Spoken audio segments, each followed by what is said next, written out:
കാർഷിക വിളയുടെ ഉൽപാദന വിപണന രംഗത്ത് 40 വർഷത്തെ പ്രവർത്തന പാരമ്പര്യവുമായി Bismillah rubber nursery. Bismillah rubber nursery, farm and gardens, Vaniyambalam. Amaravanam പഞ്ചായത്തിന്റെ വിവിധ ഭാഗങ്ങളിൽ തെരുവുനായ ശല്യം രൂക്ഷമാകുന്നു.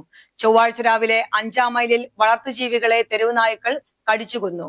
പൂക്കോട്ടുംപാടം ടൗണിലടക്കം കൂട്ടമായെത്തുന്ന നായകൾ വാഹനങ്ങൾക്കടക്കം ഭീഷണിയാണ്. ചൊവ്വാഴ്ച രാവിലെയാണ് 5-ാം മൈൽ ആനമുണ്ടയിൽ മഠത്തിൽ ഫൌസിയയുടെ 8 താറാവുകളെയും ഒരു കരിങ്കോഴിയെയും നായ്ക്കൾ കടിച്ചുകൊന്നത്. 2 താറാവുകളെ കടിച്ചുകൊണ്ടുപോവുകയും ചെയ്തിട്ടുണ്ട്.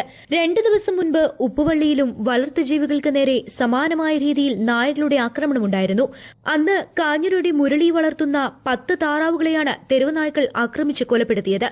ഇതിനു പിന്നാലെയാണ് 5-ാം മൈലിലും നായ ആക്രമണമുണ്ടായത്. ഗ്രാമപഞ്ചായത്ത് പദ്ധതികൾ വഴിയും വായ്പയെടുത്തും കോഴികളെയും മറ്റ് വളർത്തുമൃഗങ്ങളെയും വളർത്തി ഉപജീവനമാർഗം കണ്ടെത്തുന്ന സാധാരണക്കാരായ ആളുകളാണ് ഇതോടെ വലിയ പ്രയാസത്തിലായിരിക്കുന്നത്. നായ്ക്കൾ കൂടുതൽ അക്രമാസക്തരായതോടെ വളർത്തുമൃഗങ്ങളെ പുറത്തിറക്കാൻ പോലും കഴിയാത്ത അവസ്ഥയിലാണ് കർഷകർക്ക്. പൂക്കോട്ടുംപാടം പട്ടണത്തിലടക്കം കൂട്ടമായി സഞ്ചരിക്കുന്ന തെരുവ് നായകൾ കാൽനടയാത്രക്കാർക്ക് മാത്രമല്ല ഇരുചക്ര വാഹനങ്ങൾക്കും ഏറെ ഭീഷണിയാണ്. സ്കൂൾ കുട്ടികളടക്കം ഏറെ ഭീതിയോടെയാണ് പൂക്കോട്ടുംപാടം പട്ടണത്തിലൂടെ അടക്കം നടന്നു പോകുന്നത്. കാൽനടയാത്രക്കാർക്കും വാഹനങ്ങൾക്കും കുട്ടികൾക്കുമടക്കം ഭീഷണിയായ തെരുവ് നായ ശല്യത്തിന് പരിഹാരം കാണാൻ ഗ്രാമപഞ്ചായത്ത് അധികൃതരുടെ ഭാഗത്തുനിന്ന് നടപടികൾ ഉണ്ടാകണമെന്നാണ് നാട്ടുകാരുടെ ശക്തമായ ആവശ്യം.